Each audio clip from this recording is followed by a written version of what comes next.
All right, hey everyone. So this is the week one introduction video. So hopefully you're watching this first before doing anything in this first week. So when you're in the week one folder, you'll see this video up top, of course, once I make it here.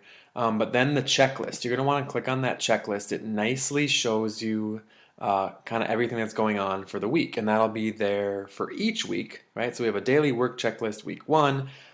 Big thing also, how to contact me up here, email, school phone, online office hours, which I've explained as well.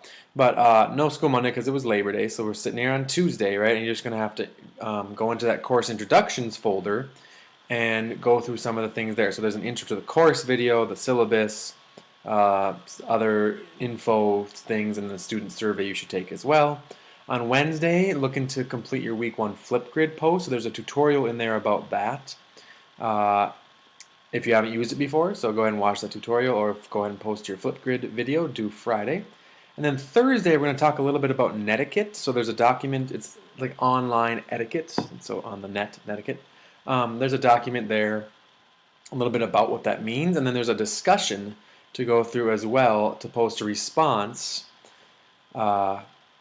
to the questions I asked there, what I asked you to do in that discussion. Then lastly, on Friday, you're just going to complete some replies to both a couple classmates from the Flipgrid discussion and the netiquette discussion. And then those are going to be due Sunday by midnight, so the end of the weekend. So it shouldn't be too bad for this first week. You'll see extra resources, none here, but they'll be there once we get into math things in week two. But that is a rundown of the week, and then you'll see each folder is set up here for you to just click on the day you're doing it. You can go ahead and work ahead if you want, but make sure you do everything each day as needed. Make sure you're asking me questions again if you need to. Email me is probably the best. All right, see ya.